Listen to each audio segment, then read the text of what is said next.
Saya minta 10 menit. Setelah itu nanti ada diskusi yang dipimpin Mas Rusdi, Mas Baim, Mas Iwan, dan semuanya. Bismillahirrahmanirrahim. Mas Beben, terima kasih. Tolong nanti kan masih ada puncaknya ya Mas Beben ya. Sama saya ucapkan kepada Bu Beben atas keputusannya yang luar biasa. Bukan soal Islam atau tidak, tapi soal penemuan kesejatian dan ketentraman yang misterius, yang seolah-olah bertentangan dengan relevansi keduniaan, tetapi dia menemukannya lebih sejati. Dan jangan khawatir, dunia tidak bertentangan dengan akhirat. Dunia bagian dari akhirat. Kalau engkau mencari akhirat, pasti dapat dunia. Tapi kalau engkau cari dunia, kamu belum tentu dapat akhirat. Kan begitu. Kalau engkau bekerja keras, engkau pasti dapat duit. Pasti dapat duit. Tapi kalau engkau cari duit, duitnya tidak sebanyak orang yang tujuannya bekerja keras. Kan begitu. Kalau tidak percaya, tanya sama pemilik roti Maida dari Priok. Oke, bismillahirrahmanirrahim. Gini, nanti dimulai diskusi mengenai asongan akhirat. Nanti ada yang memaparkan, kemudian kita elaborasi bersama-sama. Temanya akan lari kemana terserah, tapi begini. Pertama,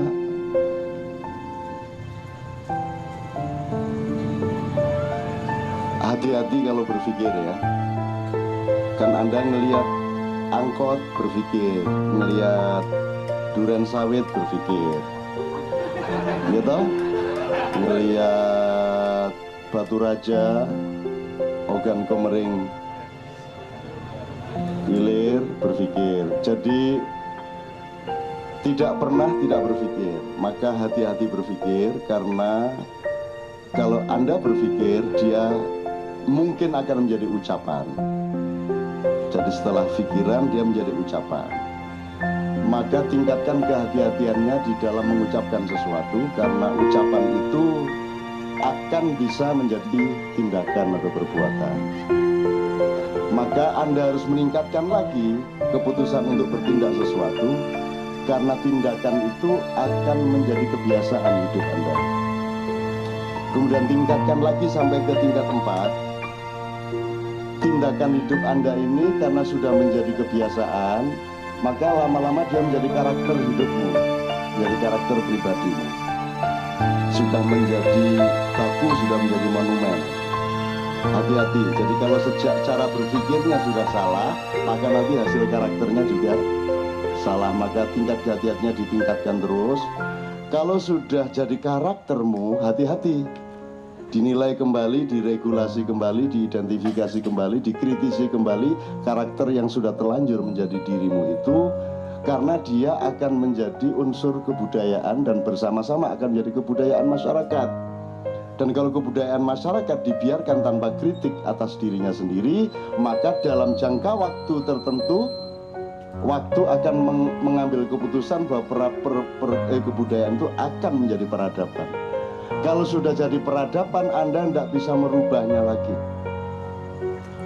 Demikianlah Indonesia dengan korupsinya, Indonesia dengan kecurangannya, Indonesia dengan kedengkiannya, tidak bisa dirubah lagi. Maka pisahkan dirimu dari Indonesia yang itu. Temukan dirimu. Temukan dirimu. Kamu regulasi lagi.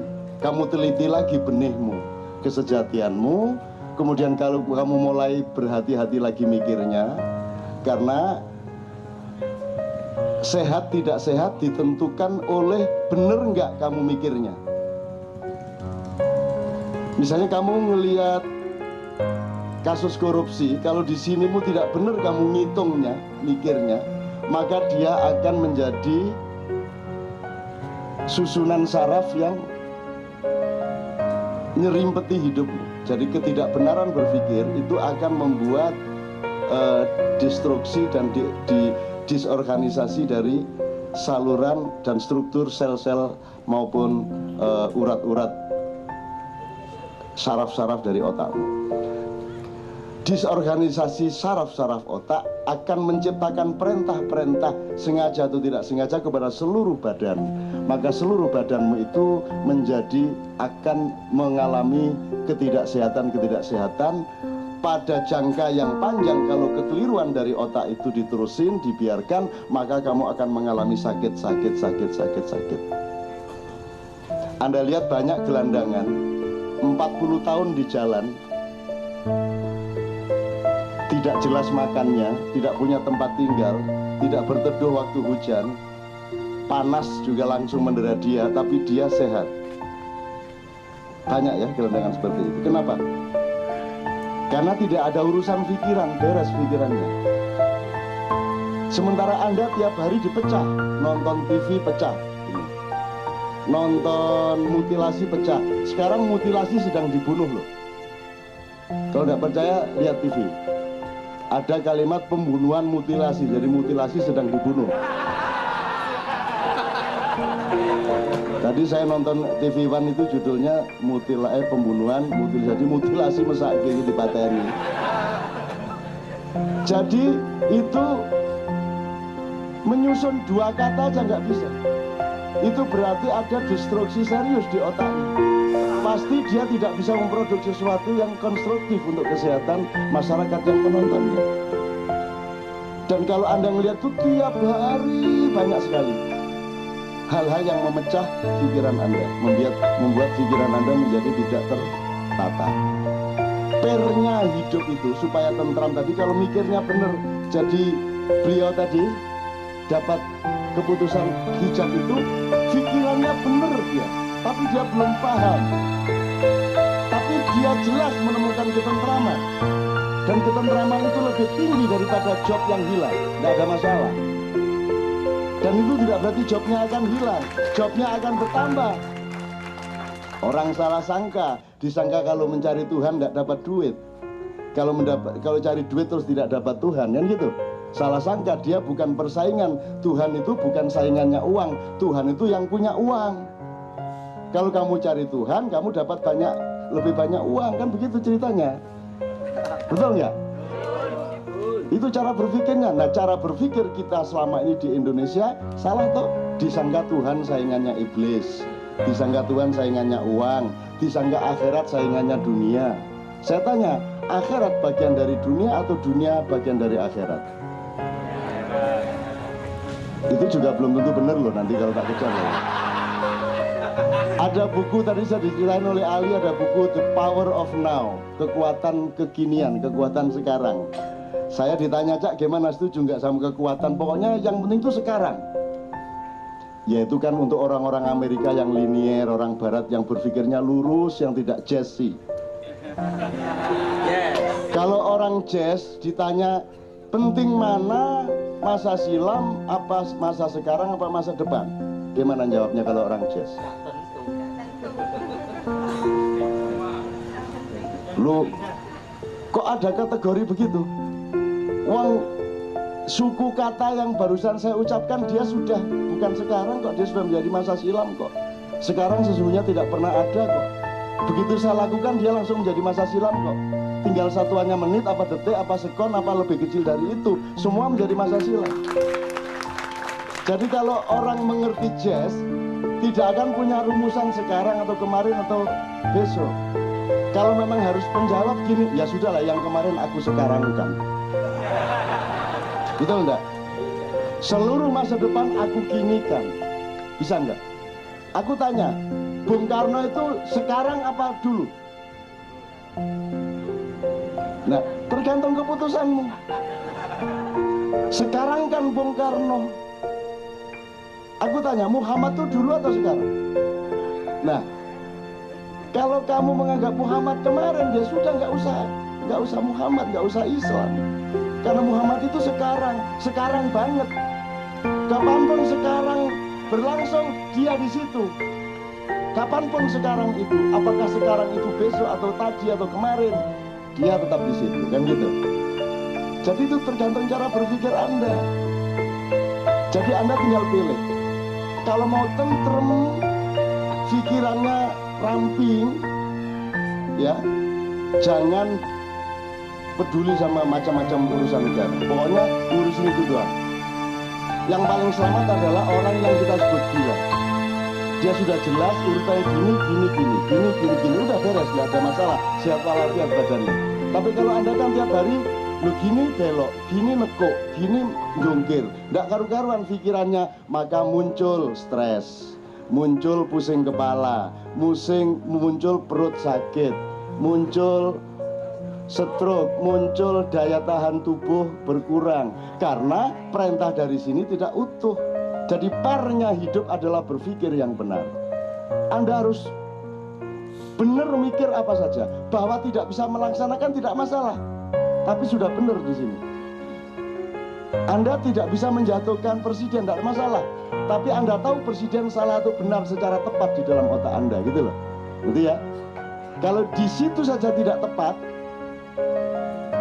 itu nanti akan menciptakan sakit-sakit. Jadi anak kayak mobil tanpa pir. Pirnya hidup adalah kesehatan berpikir, bukan hati. Hati itu tidak ada urusan, dia diem aja lah kamu. Hati itu tugasnya cuma satu, bertapa. Orang bodoh adalah yang hatinya kesana kemari, ngelirik rono, ngelirik rene, ngelirik rono, pegatan meneh, dilungkas rabi meneh, Iwan. Kayak saya itu loh, rabi situ ikut dong. Gitu loh. Itu teman sekalian ya. Jadi ini soal berpikir ini tolong nanti. Itu sejak di pikiranmu kok korupsinya itu. Iya enggak, Ben? Sejak di pikiranmu, mutilasi. Emang apa yang tidak dimutilasi di Indonesia?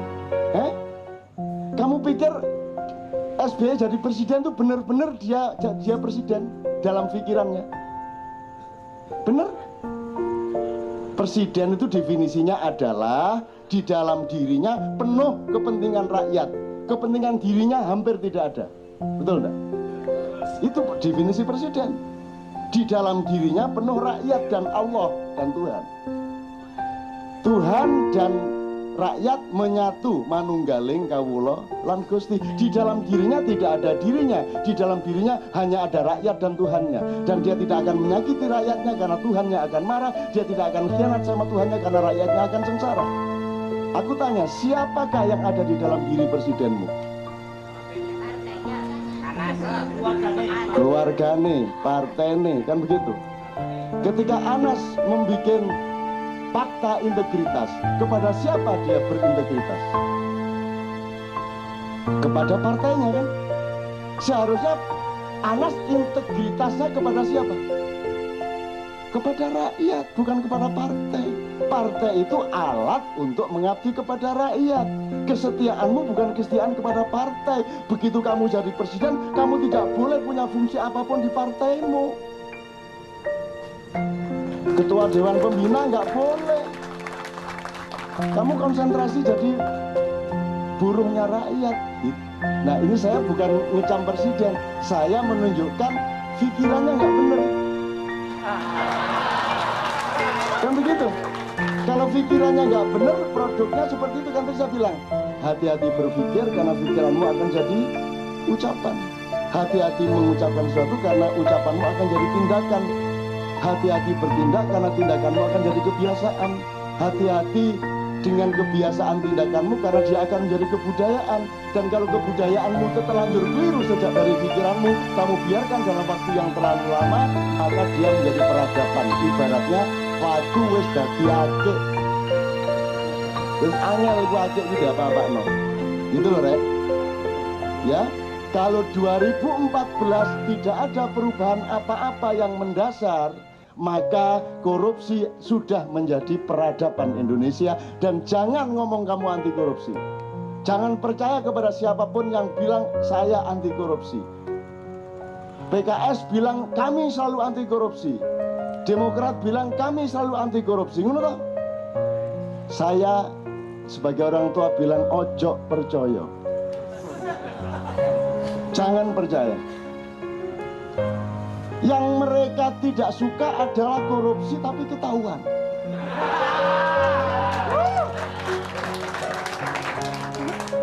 Dan mereka sedang membangun strategi bagaimana lebih canggih, lebih halus, lebih siluman agar supaya tidak mudah ketahuan.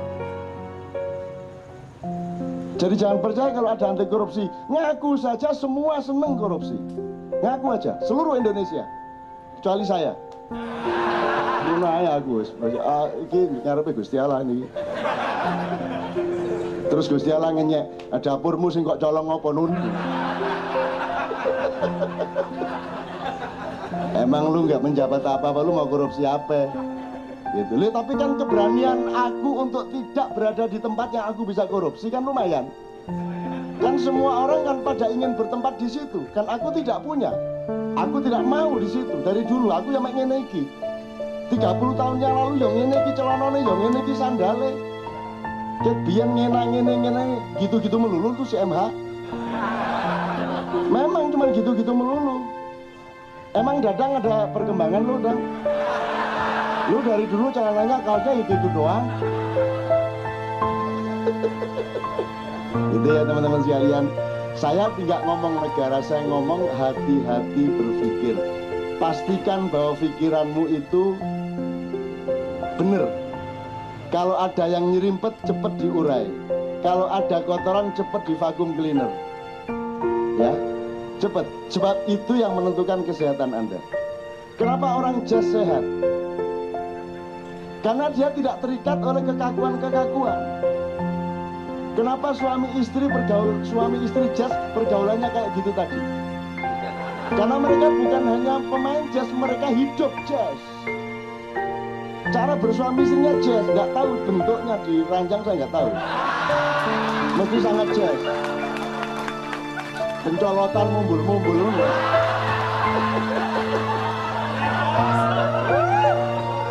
Gitu ya. Lagi banyak kamu khusus. Gitu, disinilah ditemukan.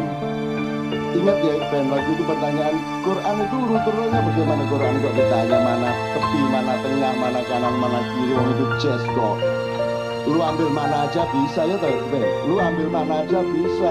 Itulah kehidupan, itulah kemerdekaan. Jangan mau ditipu siapapun yang menghadirkan Tuhan kepadamu, yang menghalang-halangi hubunganmu dengan Allah. Jangan percaya kepada pimpinan KJ, jangan percaya kepada Imam Ainun Najib, jangan percaya kepada Ustadz Kiai siapapun. Itu hak pribadimu untuk menemukan Tuhanmu dengan gayamu, dengan caramu.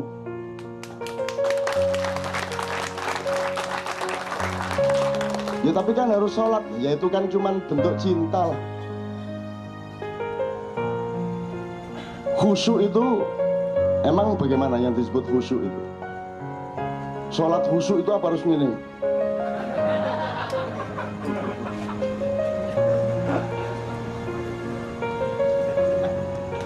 Khusyuk itu keindahan, dia bukan kebenaran, bukan kebaikan. Jadi kalau niat sholat itu kebaikan, kalau menjalankan sholat sesuai dengan aturan syariat itu kebenaran. Tapi kekhusyukan sholat itu keindahan. Kan gitu? Betul enggak? Sekarang kalau yang disebut tidak khusyuk itu kan tidak fokus. Artinya lu menghadap Allah tapi tidak benar-benar hatinya menghadap Allah. Itu kira-kira Allah sendiri bagaimana? Kira-kira Allah, Anda sholat tapi terus Anda tidak fokus sama Allah, itu kira-kira Tuhan tersinggung nggak? Menurut Allah kamu itu sholat apa enggak? Enggak kan? Jadi meskipun kamu menjalankan kebenaran dan kebaikan sholat, tapi kalau kamu tidak mencapai keindahan sholat, kamu belum sholat. Menurut Allah, betul enggak tadi kesimpulanmu?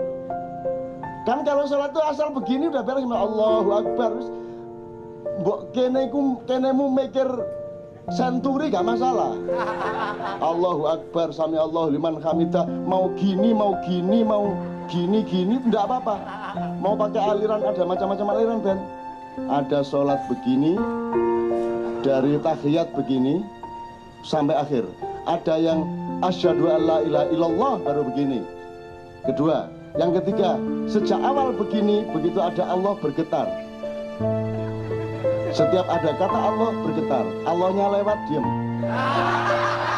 Allah datang lagi bergetar lagi. Ini aliran ketiga. Eh? Ada yang gini, ada Allah baru begini. Allah lewat, turun lagi. Aliran keempat, ya 4. Aliran kelima, begini sejak awal dan bergetar terus, ada Allah atau tidak? Ini aliran kelima. Aliran keenam, tidak begini. Dari awal sampai akhir hayat. Dan ini yang paling benar. Karena dia tidak punya jari-jari.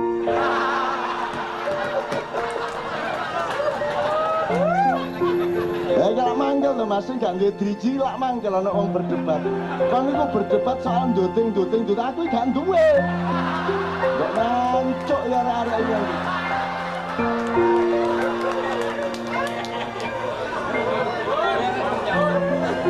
Hebatnya orang-orang yang punya jari-jari memperdebatkan bagaimana jari harus menuting dan bergerak.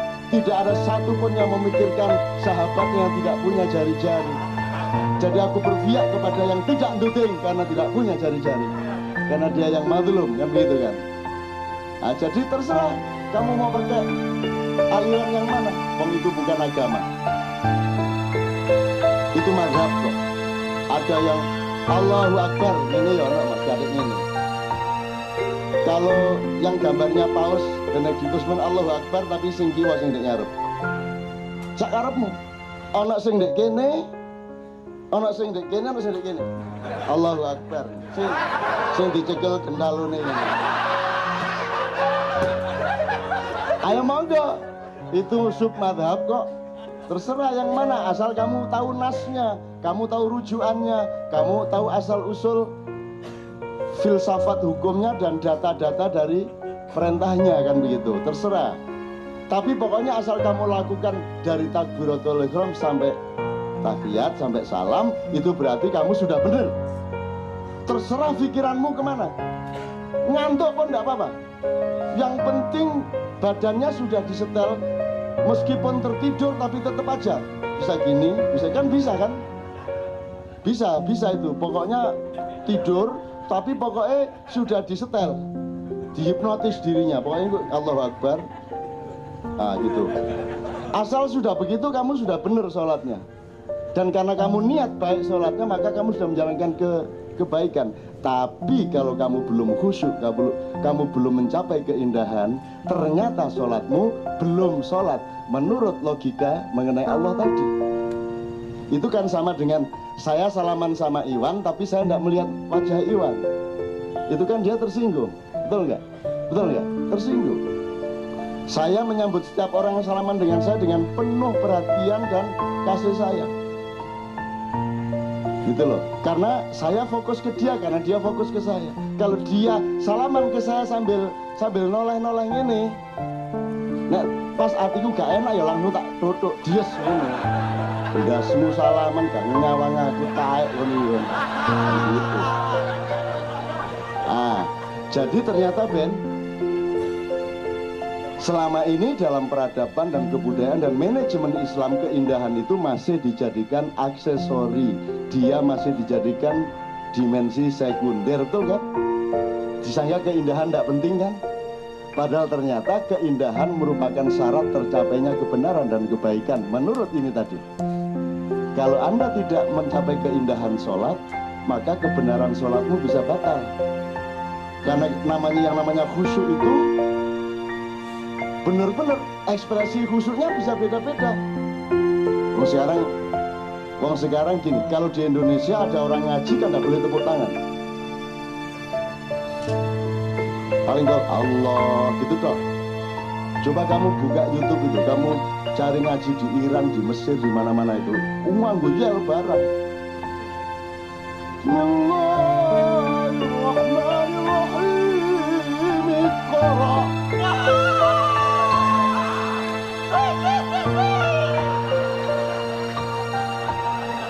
Terus kamu lihat ada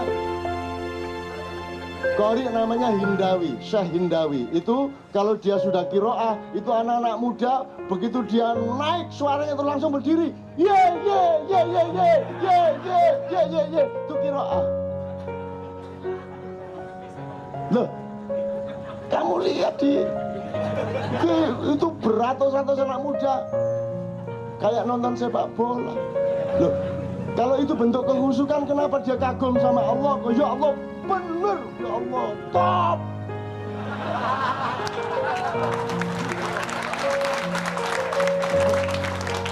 Yang tua-tua sopan. Bismillahirrahmanirrahim. Wah, Masya Allah. Allah, Allah, Allah. Hayyaka, hayyaka, hayyaka. Sing tuwek-tuwek. Itu kan ekspresi genre 60-an, nah genre 80-an ke atas ini mulai bener-bener top ini, top ini. Emang harus bahasa Arab untuk membenarkan Quran? Yojo, terus direkayasa. Dulu di kaji-kaji awal Allah itu terkenal sebagai Jos. Jadi misalnya apa, ayat apa gitu terus setuju kita terus Jos, boleh enggak? Sing nglarang bengok iku sapa? Ayate ndek endi? Sing ngarane nek kon bengok terus Gusti Allah grebeken iku sapa? Masa Gusti Allah iso grebeken kupinge? Terus Gusti Allah duwe kuping loro ngono kaya apa? Bahwa kita punya kesepakatan sopan santun dalam komunitas jamaah kita, ayo. Tapi kalau ada orang punya ekspresi seperti itu, ya ndak apa-apa, monggo. Engko nek nemen kan dikaploki wong kiwa tengene dhewe kok repot.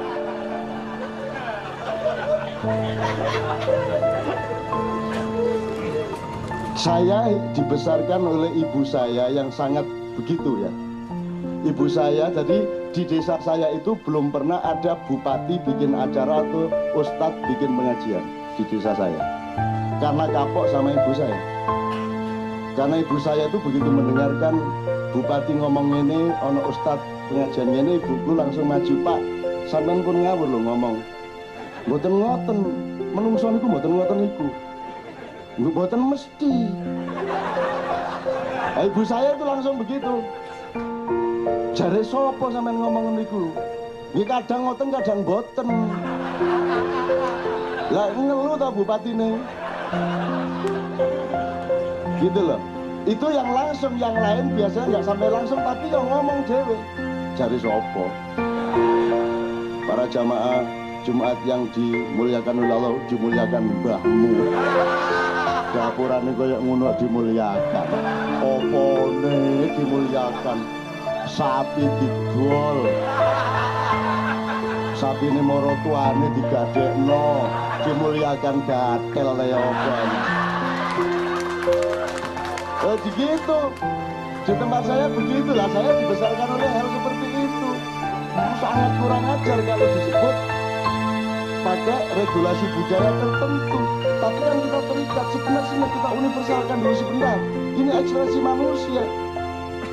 Kemudian ekspresi itu bermacam-macam, terjadi benturan, kemudian terjadi perjanjian. Maka muncullah norma kebudayaan. Nah sekarang Anda meneruskan norma itu tanpa ikut memproses perjanjian.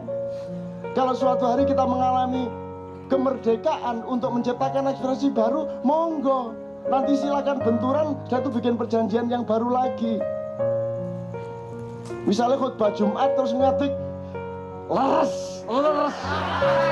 Boleh apa enggak? Boleh enggak? Boleh enggak? Boleh enggak? Boleh apa?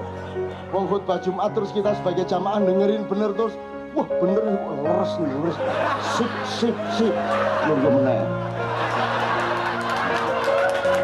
Terus jamaah sekalian ngene-ngene, nah ngoten niku karep kula. Ngeten lho khotbah niku karep kula nggih ngeten iki.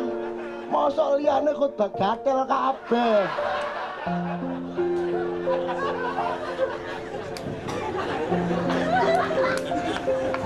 Ini bukan ajaran saya, Pak. Ini menunjukkan kepada Anda harus menghitung ulang kebenaran-kebenaran yang Anda kenal. kadang-kadang yang Anda kenali sebagai agama itu tafsir agama. Norma yang ditafsirkan bukan agama. Agamanya itu ketela. Yang Anda kenal itu adalah gedok. Gedok bukan tela. Yang Anda kenal itu mebel, meja, kursi, bukan pohon. Kamu harus temukan pohonnya supaya kamu bisa paham bahwa pohon itu bisa menjadi kursi, bisa menjadi meja. Enggak, sekarang ustadz-ustadz datang memperkenalkan gedok sebagai ketela, memperkenalkan kursi sebagai pohon. Jadi Allah didegradasikan, Allah direduksi, Allah dimutilasi. Maka terjadilah pembunuhan terhadap mutilasi di Viwan. Saya kira besok pagi masih ada itu pembunuhan mutilasi. Terus nek lu terus takon mutilasi barang endi?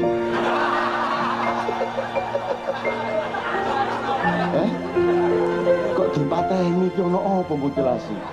Salah apa?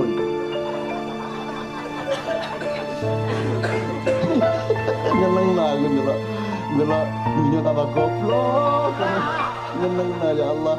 Ya Allah, lindungilah aku dari kebodohan dunia dan tetap cerahkanlah pikiranku untuk mengetahui itu dan menerima itu sebagai sesuatu yang menyegarkan. Jangan sampai kebodohan dan apapun saja itu menghancurkan pikiranku, karena Engkau selalu berkata, ya Allah, afala ta'qilun, afala tatafakkarun. Engkau tidak pernah menantang kepadaku, afala tas'urun. Apakah engkau merasakan? Tidak pernah Allah mengatakan begitu, tapi Allah selalu mengatakan, apakah engkau berpikir? Apakah engkau menggunakan akalmu? Kan begitu. Jadi tolong teman-teman sekalian, mulai sekarang betul-betul dimengerti fungsi ini, yang fungsi. Jadi ada bedanya otak sama pikiran sama akal. Nanti kapan-kapan dipelajari ya. Ono bedane. Bahasa Indonesia ini ngawur pol, tapi lebih ngawur bahasa Inggris. Bahasa Inggris itu mengajari kita untuk terbiasa tidak setia. Itu bahasa Inggris. Terus gak apa-apa lah. Misalnya huruf ngene iki apa? Bahasa Inggris? Y. Kayak ono E karo S, macane? Lho kok yes? Wong tadi kan bilangnya Y. Why yes? Tadi bilangnya Y. Kan huruf itu dasar bunyi. Katanya Y ditambah E, S, kudune wes. Kalau kok yes, ya napa karep sampean?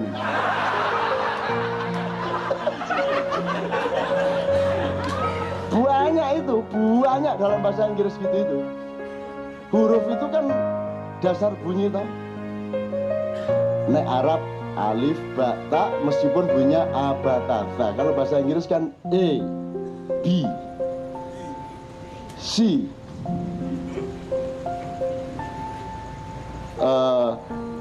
C itu ngene ya, C ya. Kayak ono A macamnya apa? C, A, B, L, E. Lo jare C. Sabel. Hah? Sabel. Kabel. Sabel. Loh, lah ya katanya C. Setelah ditambahi A kok tadi K. Lebih itu kayak gitu. Lah kalau gitu pakai K dong. Piye karepe? Jadi bahasa ini dipilih untuk menjadi bahasa internasional dalam rangka membiasakan umat manusia di dunia untuk tidak setia. Kalau engkau sudah terbiasa tidak setia, maka korupsi masalah biasa. Betul enggak? Menindas masalah biasa. Karena sudah tidak setia, temukan lagi, coba saya temukan lagi. Oke toh? Dalam bahasa Inggris, temukan lagi. A, B, C, D, E, F, G. Terus mari ngono ana W. Lu karepmu iku piye W? Kalau ngomong huruf belum ada kata, betul enggak? Loh, piye toh? Kalau huruf itu belum kata, huruf dikumpulin baru kata. Lah kok iki ana huruf W. Iki ana double iki apa double iki? Wong niki blodalen ngetos napa-napa kaya enten double U niki karepe ya napa? Iki double ta double?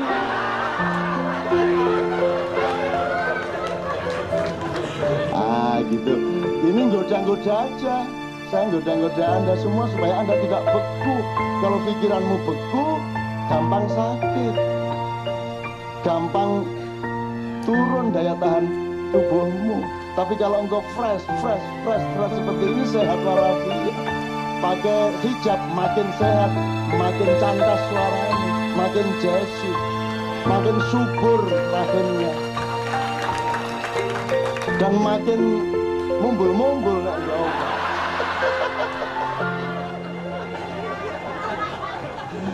Here sama hear bacanya sama, piye to karepe? Itu kan sangat sederhana tuh. Kalau here itu ya H-I-E-R, here. Gimana sih? Yang satu nulis here, mocone? Yang satu nulis hear, mocone? Piye to iki?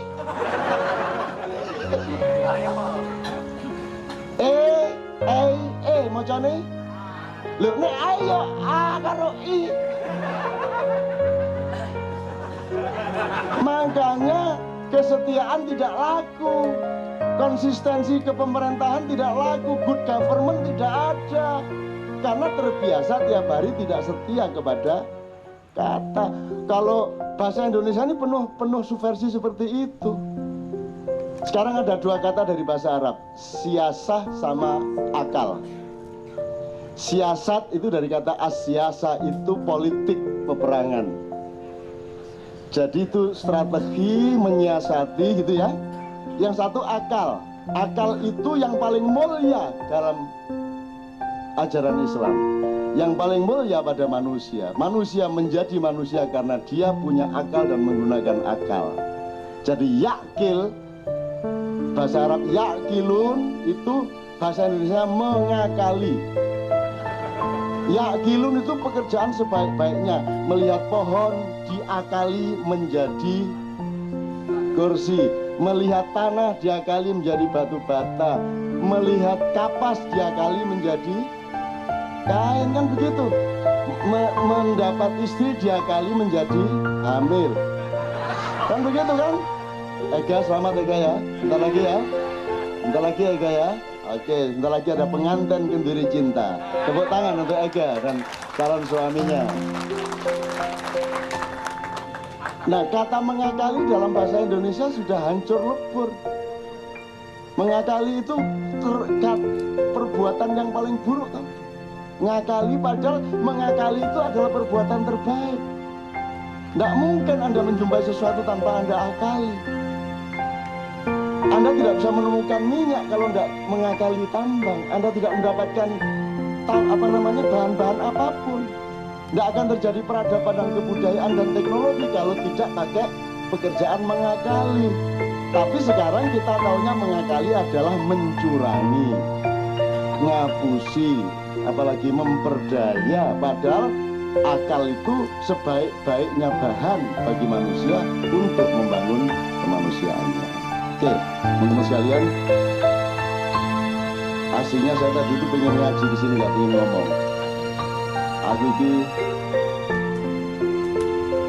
kalau Anda tidak bisa menikmati Al-Quran ya, kalau tidak bisa menghayati Al-Quran ya nikmatilah.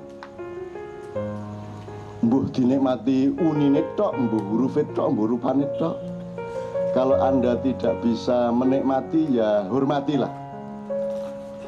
Ada orang dekat sama Al-Quran, hormati. Ada hafizul Quran, Anda hormati. Ada orang belajar Quran, Anda hormati gitu. Kalau tidak bisa menghormati ya dengerin lah, dengerin aja. Tidak usah menghormati, tidak apa-apa, tapi dengerin. Kalau tidak bisa dengerin Al-Quran ya dengerin kata-kata Quran, 1-2. Kalau tidak bisa dengerin kata-kata ya huruf bis. Huruf dah. Asal Anda masih mau menghormati, mendengarkan alif itu sapi bis. Tok. Jadi saya ingin baca Quran yang hanya huruf yang saya baca. Api tau gue. Tak coba ya. Mas Tatam, saya minta suaranya yang memperindah suara saya, karena suara saya harus ditutupi oleh teknologi supaya agak lebih indah, karena Allah mewajibkan kita untuk memperindah Al-Quran. Zayyinul Quran bi aswatikum. Aswat itu dari mulut namanya suara, tapi dari pikiran namanya sound system. Kedua-duanya kita pakai. Saya minta agak hold dan agak echo sedikit. Tes tes tes tes. Aduh.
Thank